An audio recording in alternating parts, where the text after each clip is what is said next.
I heard the hospital emergency radio network go off. The Hearn is what it was called. It was a patient coming in that was completely out of control. And then I heard the nurses in the background. Give the patient to Mackintosh. He's the guy that knows Jesus. He brings his Bible to work every day.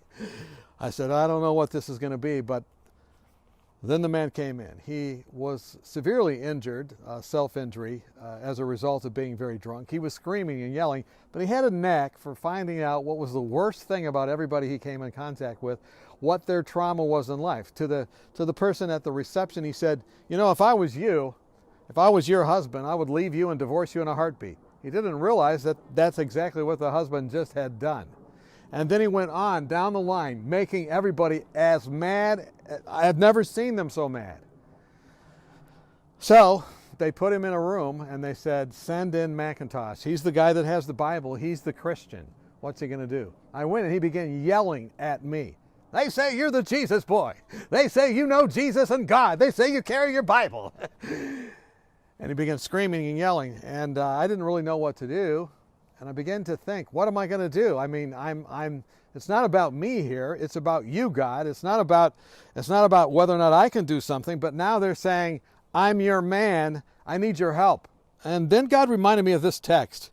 The story of Elijah and how he was fleeing and God came and needed to calm him down as a result of the terror that Jezebel had caused in his heart. And God revealed himself in an earthquake and a fire, but then in a still small voice. And that struck me. The Lord was not in the earthquake, and after the earthquake, the fire, but the Lord was not in the fire. And after that, the still small voice.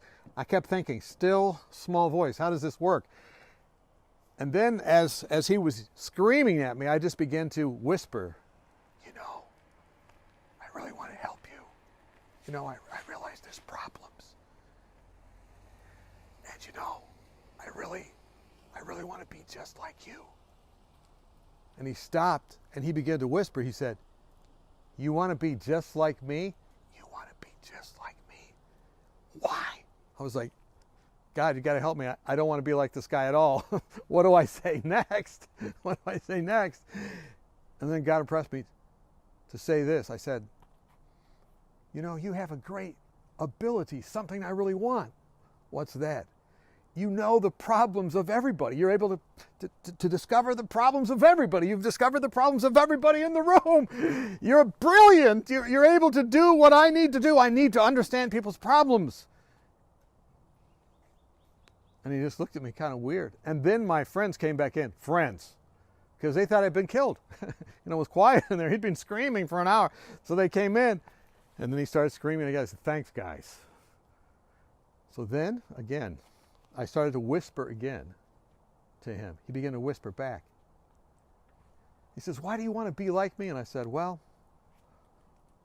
I want to be able to discover the problems in people's life, but then I want to apply the gospel, the good news in their life. So let me sew you up. And we began to sew him up. Got done.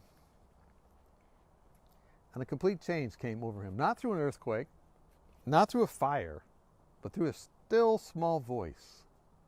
And his life completely changed. He began visiting the emergency room where I worked. And God began to do a work. And I learned a great lesson. It's not coming across as an earthquake that works. I mean, at times maybe that's what's needed. But it's not being a fire. But maybe just listening to people and then reflecting in a still small voice. I don't know what that means to you today. But I know what it meant that day. So as you go out today, ask God to give you His presence. Isaiah 50 verse 4 says, He's given me the tongue of the learned, that I should know how to speak a word in season. And maybe not just the word, how you speak the word. Maybe the still small voice is what you need today.